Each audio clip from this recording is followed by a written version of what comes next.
शिव सेवा में गंगा किनारे काशी विश्वनाथ में बैठ करके भगवान शिव की आराधना करते थे। आज भगवान तो काशी में तो वैसे शिव है, लेकिन प्रत्यक्ष रूप में दर्शन दिया। ब्राह्मण ने हाथ जोड़ करके भगवान की स्तुति की, बोल नहीं पाया। भगवान ने कहा, बोलो क्या चाहिए, क्या चाहिए? तो कहा, प्रभु बस सब कुछ आपकी कृपा से, मेरा जीवन तो चला गया है, अगर आप मुझे देना ही चाहते हो तो मुझे एक बेटा दे दो, भजन करूंगा, उसके साथ मेरा मन लगा रहेगा। भगवान शिव ने कहा, बेटा तो दूंगा, लेकिन बेटे दो प्रकार के हो। अगर तुम्हें ऐसा पुत्र चाहिए जिसकी बहुत लंबी आयु है तो वो भी मिल जाएगा। अगर तुम्हें ऐसा पुत्र चाहिए जिसकी छोटी सी आयु है, वो भी मिल जाएगा। जिसको मैं लंबी आयु वाला दूंगा वो बड़ा दुख देगा तुम्हें और जीवन में दुखी रहेगा, लेकिन छोटी आयु वाले को मैं दूंगा लेकिन वो तुम्हें सुख देगा। कौन सा पुत्र चाहिए, सुख देने वाला या दुख देने वाला? ब्राह्मण ने सोचा कि चलो मेरा भी समय कम है, प्रभु आप ऐसे कीजिए, सुख जो मुझे सुख दे, बाद में मुझे दुख दे। लेकिन भगवान ने कहा कि जो सुख देने वाला होगा उसकी मृत्यु जल्दी होगी, और दुख जिसकी आयु लंबी हो उसकी तो लंबी आयु ही लंबी होगी। पंडित जी ने सोचा, ब्राह्मण देव ने कहा, प्रभु कोई बात नहीं, आप मुझे ऐसा बालक दीजिए जो मुझे सुख प्रदान करे। भगवान ने कृपा की और उसी समय एक बालक प्रकट हुआ, छोटा सा बालक। लेकिन भगवान शिव ने कहा कि इसकी आयु केवल 5 वर्ष की है, 5 वर्ष।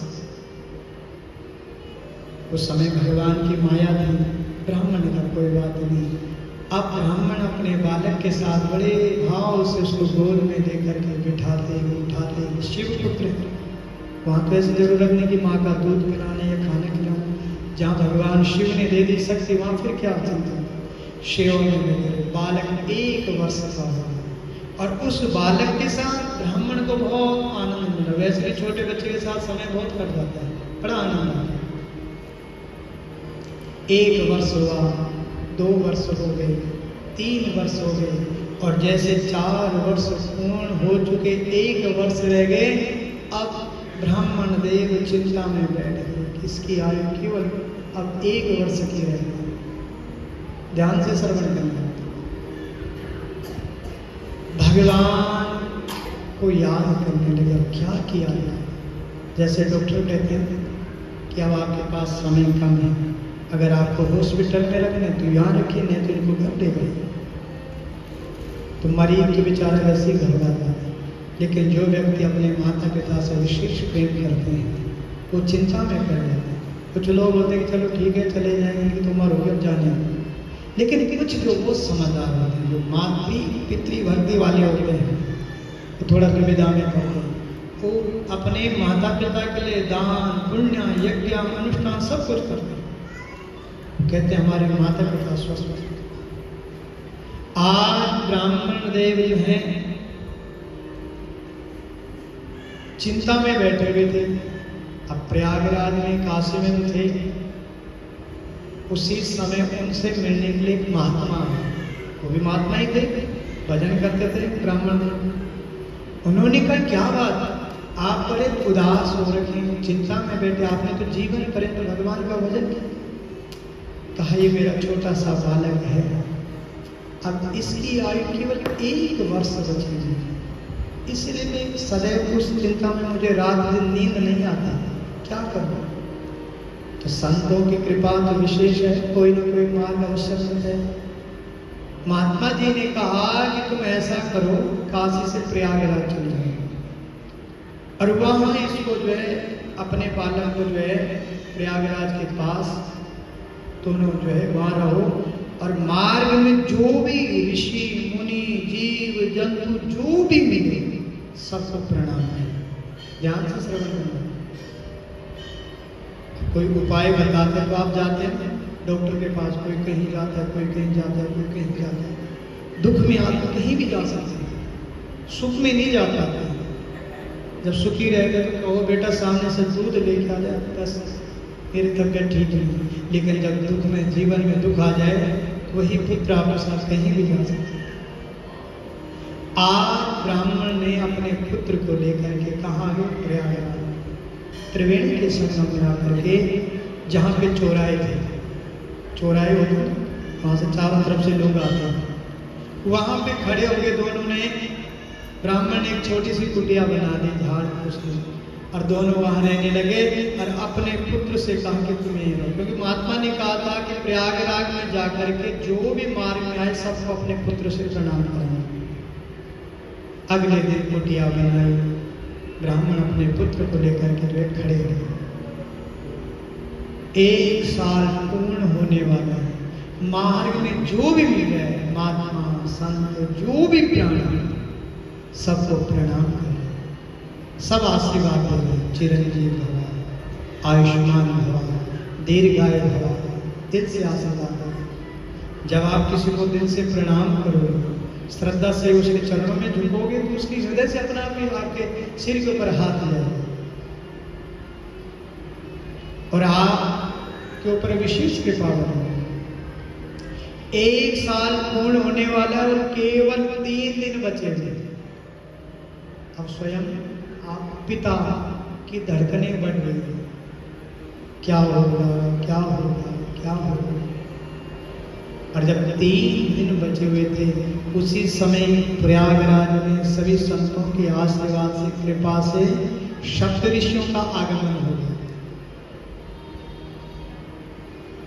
हम लोग सोचते नहीं, 1 महीने तप करते हैं, हम कहते हैं अरे अभी हमें कुछ फल ही नहीं, 8 सोमवार रख लें, कहीं कुछ हुआ ही नहीं। अब यहाँ देखो 1 साल होकर केवल 3 दिन बचे हुए हैं।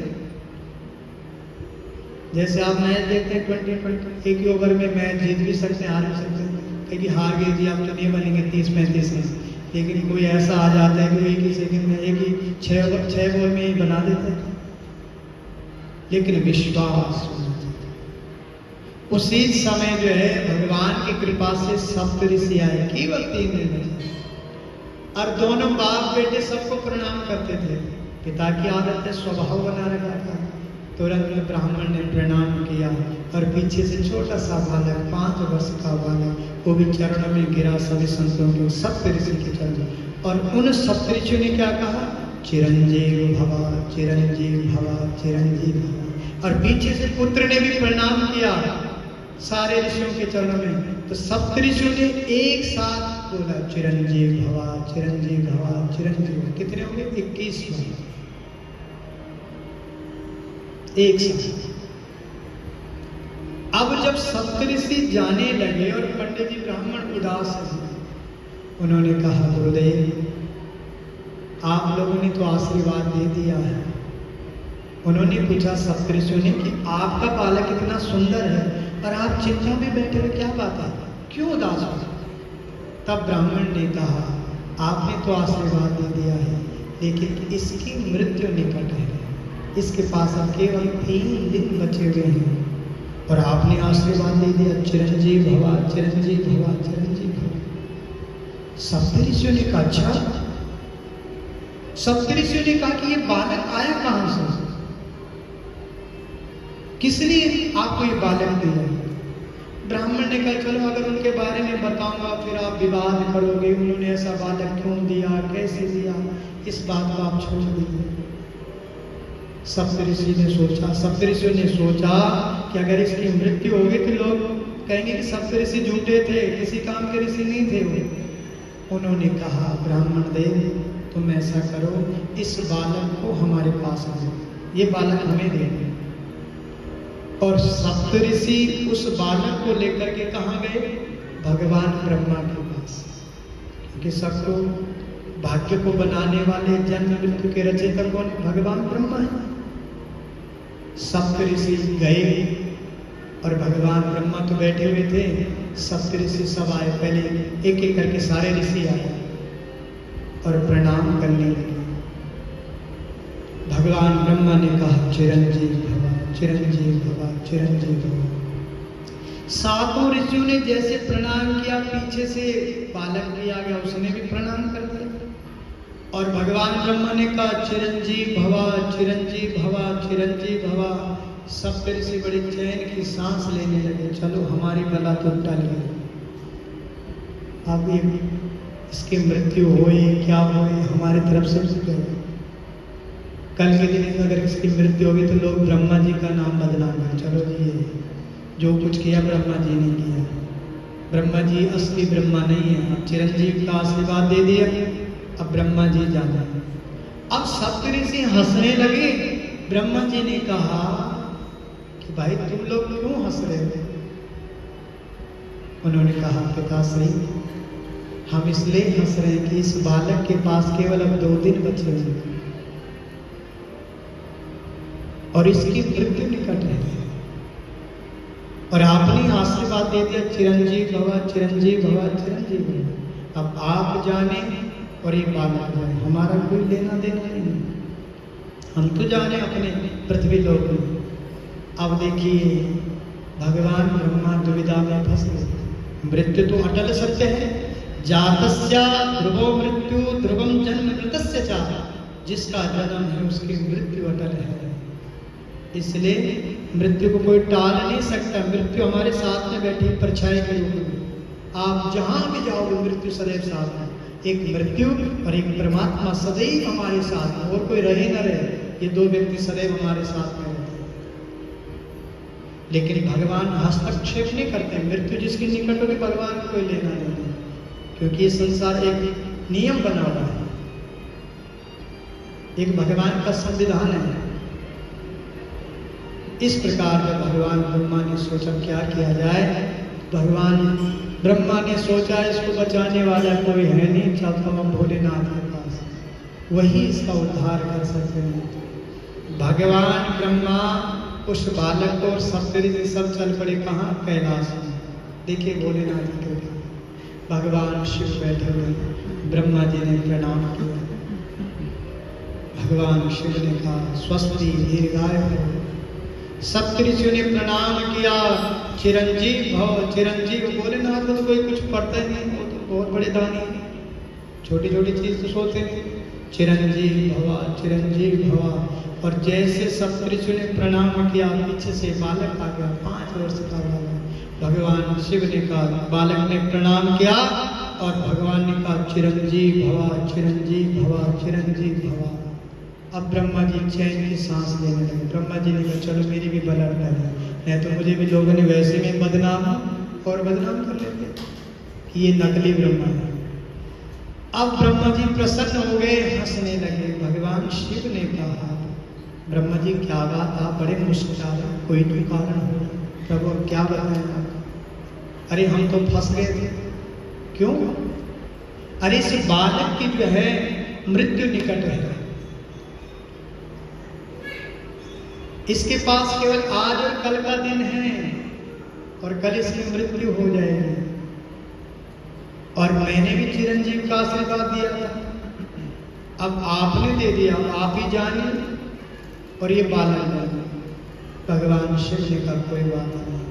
भगवत प्रेम में भगवान शिव ने कहा कि तुम लोग तो जाओ। सप्तऋषियों को ब्रह्मा जी को भेज दिया और उस बालक को भगवान शिव ने जो है अपने पास लिया। अब देखिए भगवान शिव ने कहा बेटा सामने शिवलिंग है, वहां जाकर के इस मंत्र का जाप करो। कौन से मंत्र का? कि ओम नमः शिवाय, ओम नमः शिवाय, ओम नमः शिवाय। इस पंचाक्षर मंत्र का जाप करो। एक एक बिल पत्र जो है शिवलिंग के ऊपर चढ़ाते रहो। तो भगवत प्रेमियों वह बालक एक एक बिल पत्र भगवान शिवलिंग के ऊपर चढ़ाता गया। ओम नमः शिवाय, ओम नमः शिवाय भाव में पूजन कर रहा था। अगला दिन प्रारंभ हुआ, मृत्यु निकट आ गई। शिवलिंग के पास बैठ करके मंत्र जाप कर रहा है। भगवान शिव समाधि में बैठे हुए हैं और उसी समय जब मृत्यु का समय आया, यमराज फंदा लेकर के आया और जैसे ही यमराज सामने आया लेने के लिए, बालक ने देख लिया और बालक के गले में जैसे रस्सी डालने लगा, बालक जोर जोर से डर के मारे नमः शिवाय कह करके शिवलिंग को पकड़ लिया। छोटे बच्चे होते हैं, डर के मारे किसी को पकड़ रोने लग गए, भोलेनाथ मुझे बचाओ मुझे बचाओ।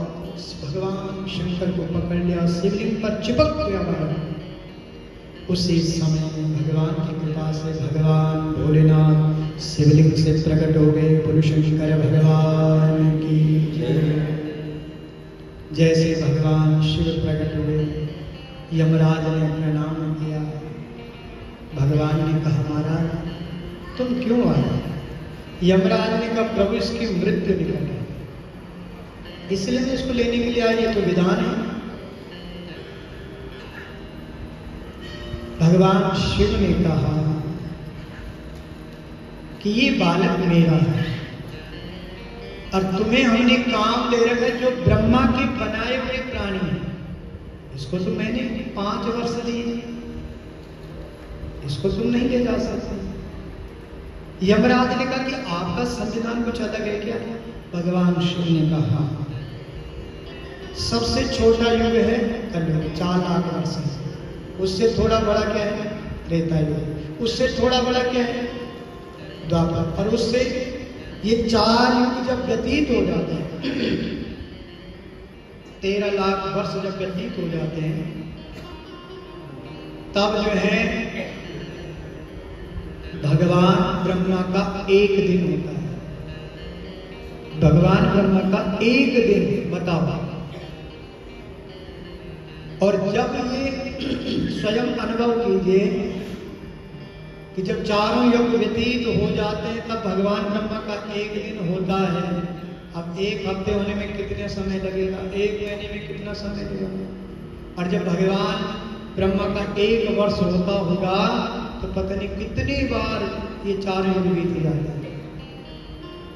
और जब भगवान ब्रह्मा के 100 वर्ष पूरे हो जाते हैं, और जब 12 बार ब्रह्मा जी 100 वर्ष करके चले जाते हैं, 12 बार ब्रह्मा बदले जाते हैं, तब भगवान शंकर का एक दिन होता है।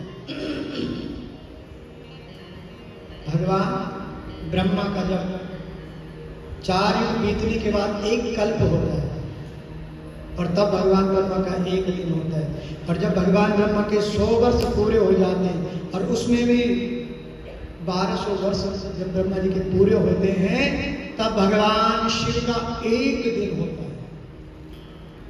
तो भगवान शिव ने कहा यमराज मैंने दिया नहीं इसको 5 वर्ष के आए, अब गुना भाग कर ले तो तेरा एक दिन कितना होता है?